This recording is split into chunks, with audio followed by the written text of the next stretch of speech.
Many thanks to David and Milana for the invitation to give this talk, and good afternoon to everybody. So today I will talk about diffusion MRI of the musculoskeletal system. I'm based in University College Dublin, and my research group there focuses on developing AI methods for various different clinical applications, but today the focus is going to be on the musculoskeletal system. So I'll start by beginning with explaining what diffusion tensor imaging is and what can it measure.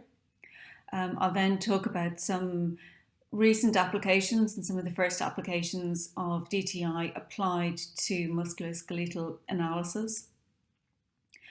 And I will finish with emerging applications of machine learning frameworks that have been developed for musculoskeletal applications and look at potential applications in applying diffusion tensor musculoskeletal frameworks. So DTMRI, so what is it? So it measures a three-dimensional symmetric tensor at each voxel, and D describes the diffusive mobility of water and can be represented as an ellipsoid. So the mobility is largest in the fiber direction, so ellipsoids point along fibers.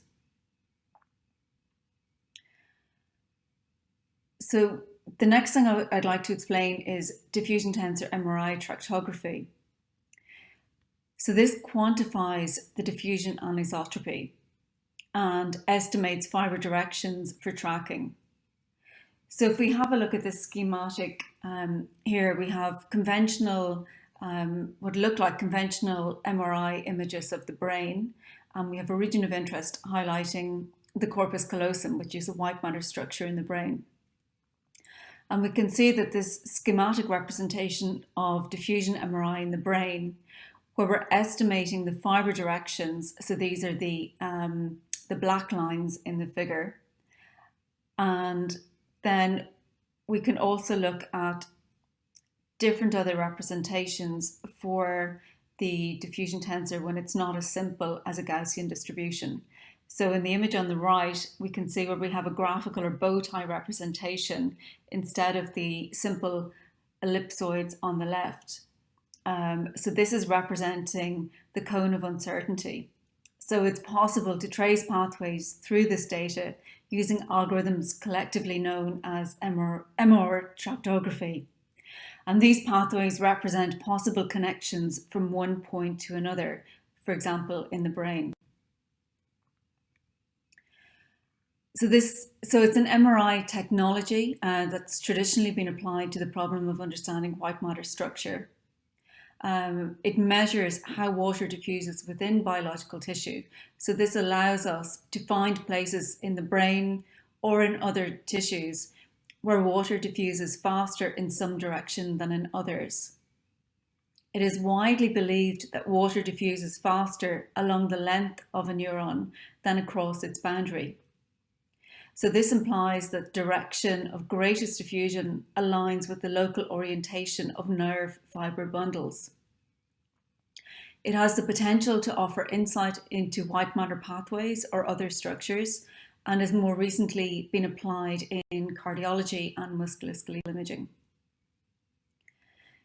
So just to briefly describe the theory behind DTI. So it's estimating random diffusion of water within biological tissue, such that water molecules move by the action of Brownian motion. So diffusion in some directions more than others. So we can consider cases of isotropic and anisotropic diffusion. The magnetic fields that are applied in different orientations to generate diffusion-weighted images. And we need a minimum of 7 of these diffusion-weighted images in order for the diffusion tensor to be calculated. In practice, we're typically looking at 16 or 32 directions for research and clinical applications. So here we can see just an illustration of some of those concepts where we're thinking about unrestricted isotropic diffusion that's forming that ellipsoid that we saw in the first image. And then where there's a myelin sheet in the case of white matter, we have restricted anisotropic diffusion. So we can see that by combining these diffusion-weighted images, we generate various different maps, which I will discuss in the next few slides. And then the challenge here is finding a way to illustrate this additional complex information rather than just your traditional intensity value at each voxel in the image for conventional MRI. So we can see here that the richness of the data, and we can use different color encodings to represent direction or orientation, the ellipsoid or the graphical bow tie to represent the size and the shape of the diffusion at that particular point in the image.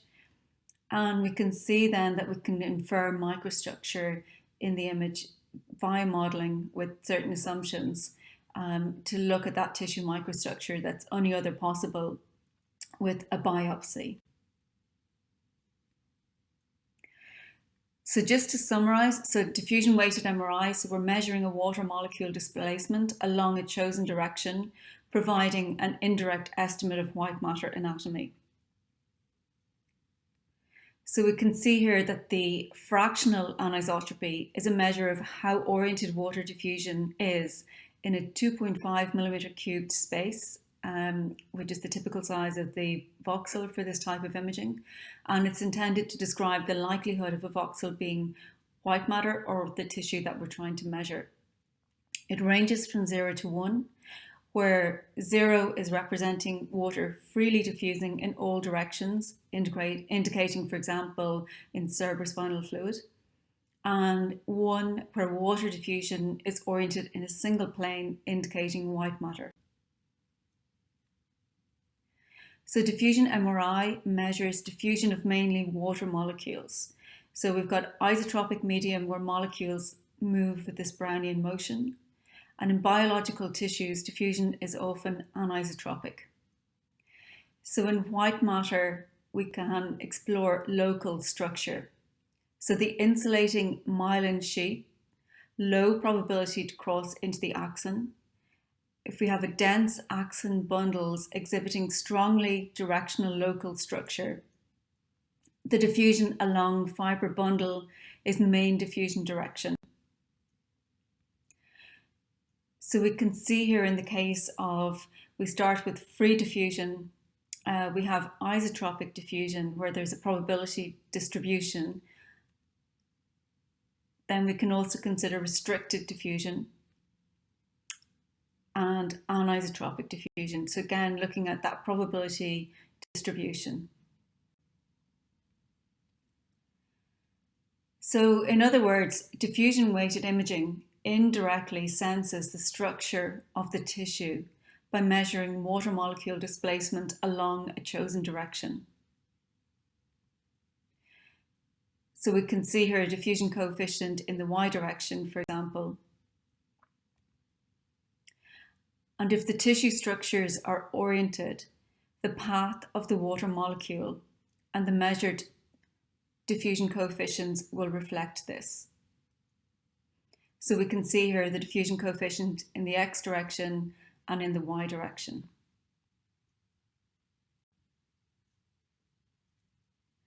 If the path of the water molecule is affected by restrictions such as cellular material, the measured diffusion coefficient is reduced. So we can see here in the case of extracellular space and intracellular space.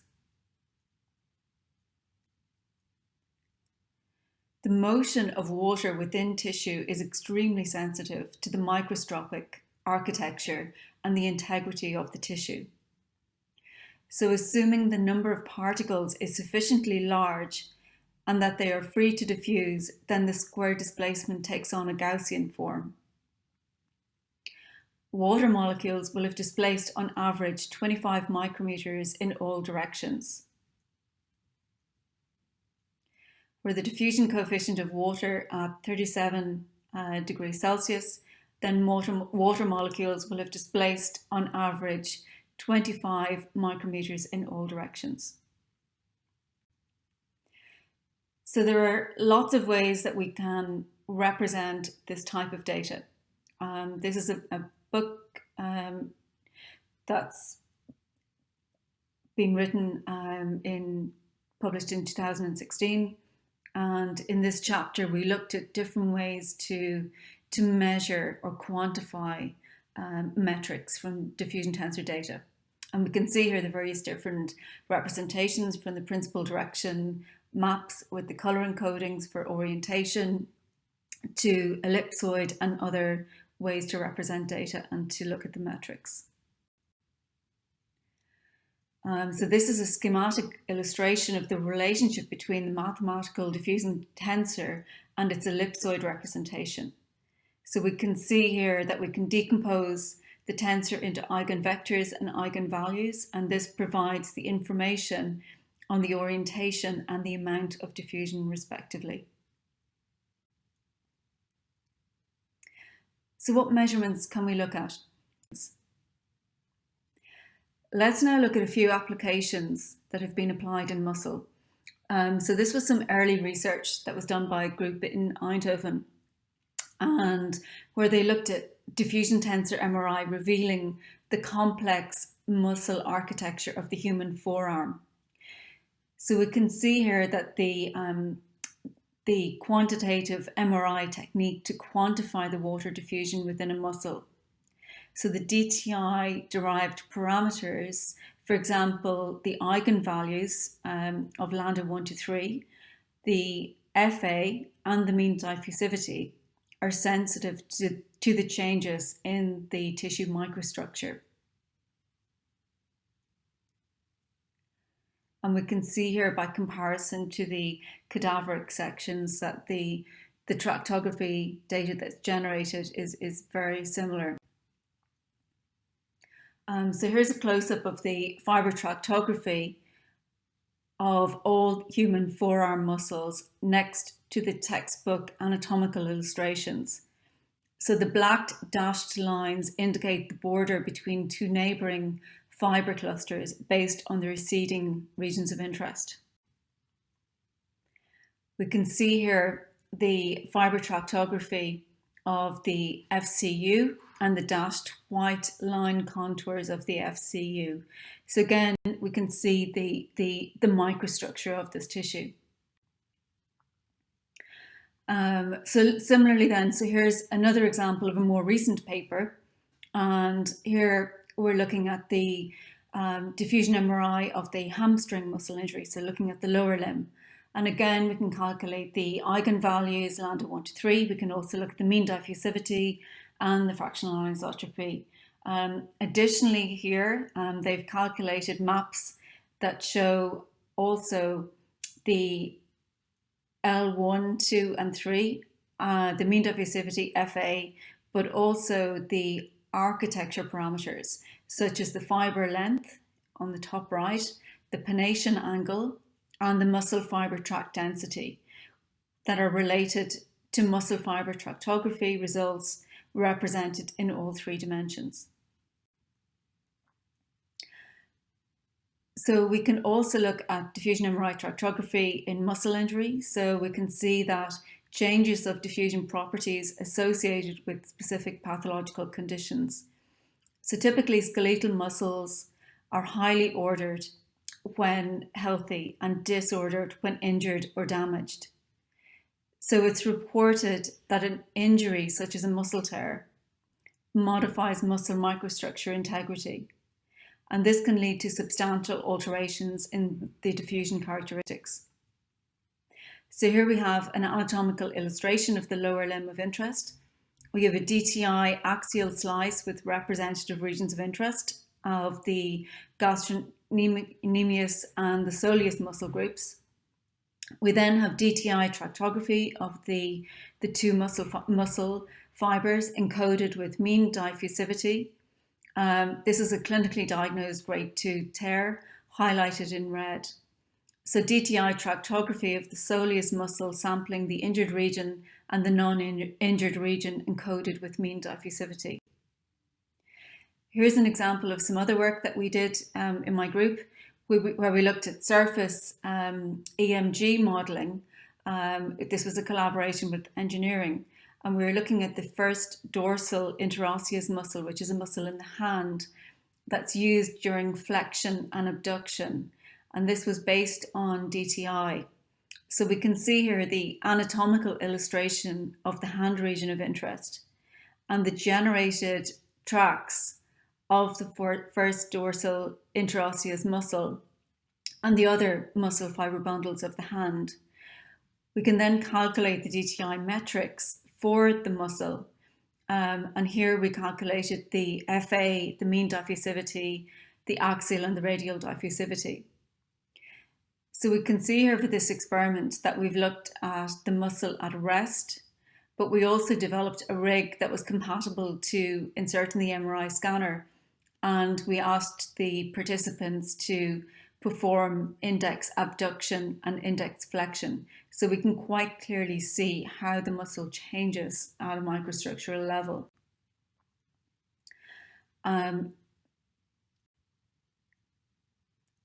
So we can see here it's just zoomed in and scaled by fractional anisotropy. So we can see the changes in the tissue at rest and activated. So moving on, just to talk about machine learning, pipelines, and potential for applications in DTI. So one of the first things we have to do when thinking about deep learning applications is a task known as segmentation, or defining specific regions in a muscle or in the tissue of interest. So here we look at firstly a manual delineation of the lower leg muscles. And typically we might perform this at 3 different axial sections, so at the top, middle and bottom. And we would do this in the T1 weighted MRI data because this best represents the anatomy of the tissue.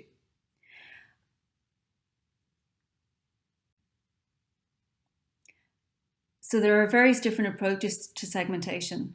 This is from a more recent paper, and where we're looking at differences of manual segmentation and tract-based analysis. So in a manual segmentation-based analysis, masks are manually drawn on high-resolution T1 weighted images, defining the muscle borders. And subsequently, the diffusion metrics of the voxels within these masks are extracted. Whereas in the image on the right, this is tract-based analysis, we have seed gates are manually drawn on the T1 weighted images to define which border tracks of the whole leg tractography belonged to a certain muscle. So here we can see an illustration of the vastus lateralis in yellow, the rectus femoris in blue, and the vastus medialis in red, using the manual segmentation on the bottom left, and in D we have fibre tractography. So here's an example of how we're currently looking at developing a deep learning framework for segmenting the calf muscle. So we're using a multi-view deep learning network to train the model. So we have input of stacks of DTI images from each plane, where each stack goes through a 3D convolutional neural network. All the views are then pooled together at the end to form the 3D segmentation. So in other words, it's potentially possible to do this automatic segmentation using the deep learning network. Here's an example of how this could also be applied in the brain, for example. And this is an example paper applied to ultrasound data, where they've actually used deep learning to calculate the pennation angle. So this similarly could be performed for DTI data. So this is a fully automated approach using, usually the pennation angle is calculated manually, so it's a very tedious task to do, and it's quite subjective. So they first segmented the aponeurosis and fascicles, so 2 separate models using a UNet architecture. And from this, they were able to calculate the Pennation angle. So the automated approach of calculating the Pennation angle was within 0.1 degrees of a human on 35 test ultrasounds.